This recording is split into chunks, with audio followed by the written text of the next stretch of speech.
Ladies and gentlemen, in an epic matchup of two of the greatest coaches of all time, Greg Popovich and his equal, Doc Rivers, the Philadelphia 76ers narrowly escaped the San Antonio Spurs last night. Let's talk about it. Welcome to Run It Back Philly. DJ Eastwood doesn't need your motherfucking intro. Run It Back Nation, what is good? It's your boy DJ Eastwood. This is Run It Back Philly. Hit the like button on this video. That helps me out greatly. Hit the subscribe button if you're brand new. Hit the notification bell so you don't miss any of these videos. No frauds, no fanboys, and I don't need your motherfucking intro. Let's talk about the game last night, okay? Obviously, the opening to this video was a joke because Doc Rivers thinks he's on the level of Greg Popovich, and he's not. It's not even close. And it made me think because the Sixers, again, looked pretty bad towards the end of this game. We blew another lead to a absolutely terrible NBA team. And it made me think, what if Greg Popovich had Joel Embiid? I think he might have 2 rings by now, to be quite honest with you. That's the difference between Greg Popovich and Doc Rivers. But anyway, we're still playing without Seth Curry, Matisse Thybulle, and Shake Milton. I have no idea when Shake Milton's coming back. I think he's still out with, he landed on his back really hard, right? Is that why he's still out? You guys let me know in the comments if that's why he's still out. And if anybody knows when he's supposed to come back, put that in the comments also. Joel Embiid continues his dominance of the NBA. 38 points, 12 rebounds, ties Michael Jordan on the list for most consecutive 30-point road games with 12 straight. I think they're third on the all-time list. Wilt Chamberlain, of course, is way up there.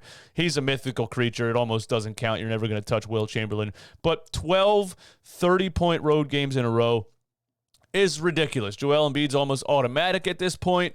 It's honestly becoming like it's more rare for him to not score 30 points than it is for him to score 30 points. Nobody can stop him, especially not Jakob Poeltl, you know what I mean, of the San Antonio Spurs. So you knew he was going to put up at least 30 pretty much. You should have bet on it on every sports betting app out there. Sorry, my phone was still on Bluetooth. Yeah, Joel Embiid's on an absolute tear. He had 6 assists in this game, and that's the main thing that I want to point out about this game is it's point Embiid, man. He's doing more than just scoring the ball. He's doing more than just dominate. He led the team in points, rebounds, and assists. Are you serious? Our center led the team in points, rebounds, and assists. Please get this man some help. But we're going to watch a couple of plays here from last night because, listen, okay, oh, of course it didn't work. I had it set up and then it doesn't work because that's how this works for me, man. There it is. Okay, so we got not just the wraparound pass, but this one right here, where you're gonna see Joel Embiid point to Korkmaz and tell him to get in the corner, and you're gonna see him point at Charlie Brown and tell him to get the F out of the corner because you can't shoot. So Maxi's the point guard, but Joel Embiid's standing right here at the top of the free throw line, basically running the offense. Not basically, he literally is running the offense. And right here. He looks at Charlie Brown. He says, "Hey, you get over here. Korkmaz, you get over there." And then he sets a screen, catches the ball, makes the pass to Korkmaz in the corner for 3. I mean, are you serious? This is a different level of Joel Embiid right now. This is an absolute different level of Joel Embiid right now. This is more than just him dominating the paint or scoring points. I mean, we don't have a point guard. We don't have a facilitator. I love Tyrese Maxey. I'm going to get into that in a minute, but we don't have a legitimate facilitator. Joel Embiid's running point guard. We're witnessing point Embiid, okay? And here's the wraparound pass to Korkmaz. It's just absolutely ridiculous. He sees Derek White come from the corner. He notices who should be open based on where the weak side defense comes from, and he makes, I'm pretty sure, a no-look pass to Korkmaz under the basket while looking at the other player at the three-point line. Come on, man. Come on. This is something that in Joel Embiid's years of playing basketball in the NBA, I haven't seen him do. I've never seen him do this. This is insane. This level of skill is unbelievable. And if we're talking MVP, if we keep saying Jokic is up there because he's a better passer than Joel Embiid, my man's climbing. He's not going to be a Jokic type of passer, but he's passing the ball, I would say, very, very well for a 7-foot center. And it's something we never thought he was going to develop. Well, we're here. We're here, guys. We're here. Point Embiid is here. We're here. We are here. Welcome to I just Run wanted It to go Back over those Philly. 2 clips real quick. Let me get back to my notes, man. listen. Once again, Joel Embiid puts the team on his back. Okay, we're up by 14 in the third quarter, and here we go again. Furkan Korkmaz shoots you out of the game like he's prone to do. He had 17 points in this game, but in the third quarter, he missed 4 straight baskets, a couple of bad bricks from 3, and he missed 4 straight shots to close out the third quarter, and they cut the lead to 9. Korkmaz also had a 3-point attempt from about 30 feet out, thinking he's Damian Lillard, and he airballed it, all right? I'm not here to just trash the Sixers this whole video, but this is the San Antonio Spurs. They're the 3rd worst team in the NBA. They're almost at the very bottom of the Western Conference. They are terrible.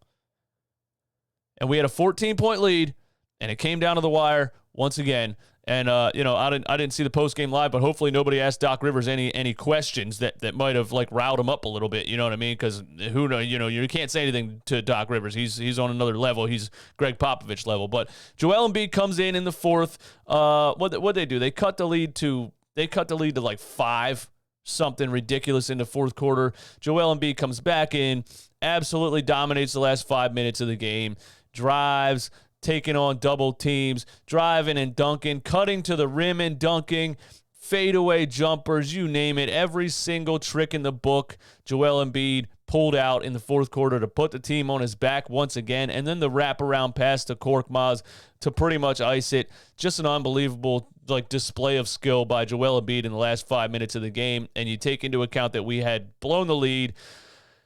He put the team on his back, and he came out and said, we're not losing this game, and he took care of it. It's a really bad San Antonio Spurs. Who knows if he pulls that off against an actual good NBA team. But, thank you, Joel Embiid.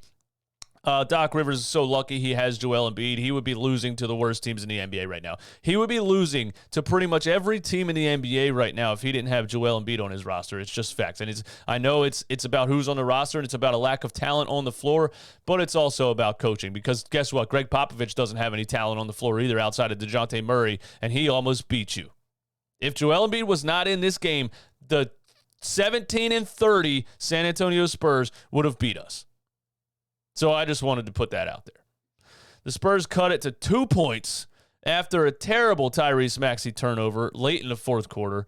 And it got a little chippy, but we ended up putting it away. But, what would a Sixers game be without blowing a lead, man? What would it be? I didn't know this game was going to piss me off. I thought I was just going to watch the Sixers win by whatever they won, by 11 points or whatever. But they actually blew a 14-point lead, and the Spurs were within 2. And then somebody from San Antonio took a terrible shot or threw a bad turnover or something like that to really shoot themselves in the foot. But overall, it's the same story with this team. I'm not mad. The team outside of Joel Embiid is not good. There's no high-level NBA players on this team outside of Joel Embiid. I mean, Tobias Harris gave you another 18. One of the announcers pointed out that Tobias Harris averages 16 points per game for his career. He's on a max contract, and he's a 16-point-per-game player.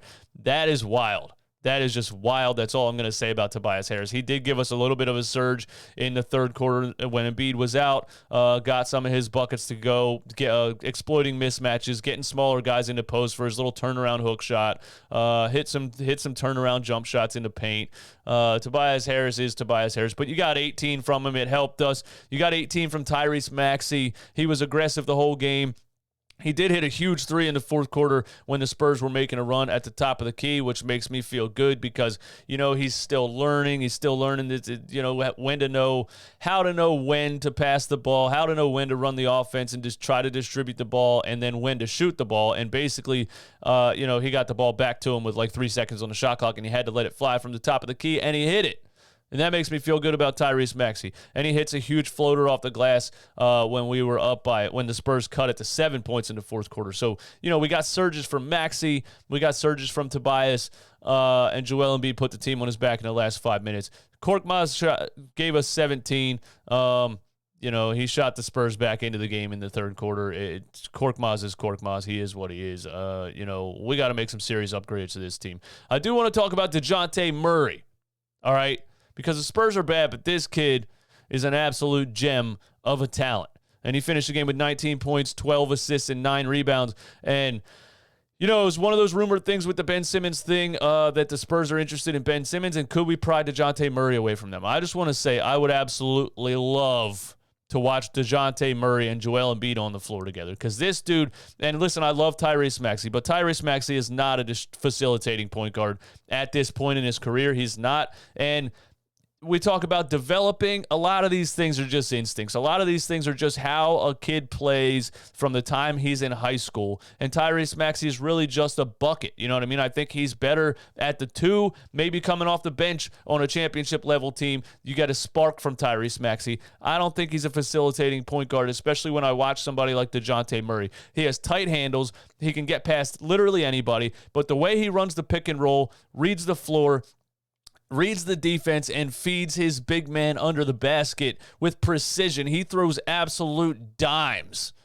You know what I mean? That's the facilitating point guard that you want on a team like this, to space the floor for Joel Embiid and to get the ball to Joel Embiid underneath the basket. I think Dejante Murray would be a great addition if we would end up trading, Ben Simmons to San Antonio. He just has great vision. He puts passes on a rope. He runs the pick and roll at a high level. He creates, he gets in the paint, he gets past defenders. He's an incredible talent at a young age. I would love Dejante Murray on this team. You guys let me know what you think about Dejante Murray. Is that enough? Is Dejante Murray enough in a Ben Simmons trade if they would trade with San Antonio or a 3-team deal or whatever else? But I think Dejante Murray is the exact type of player that we're looking for this offense. I still think you'd need, another scoring wing.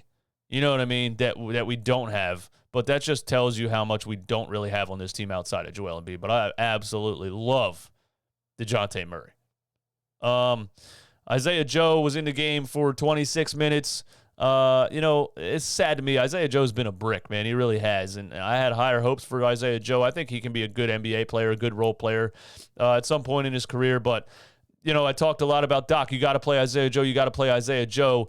And he's playing him now, and Joe's not really giving me anything to talk about. So Charlie Brown played the game for 27 minutes. We just don't have anybody. We're playing Charlie Brown Jr. for 27 minutes. It is what it is. He had some nice defensive plays. He scored 7 points in the game.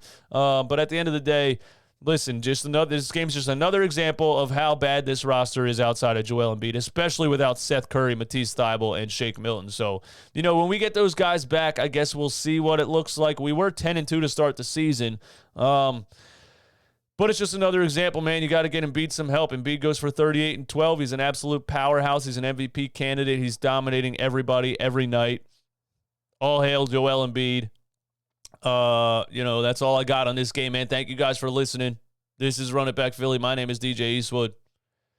No frauds, no fanboys, no intros. Peace.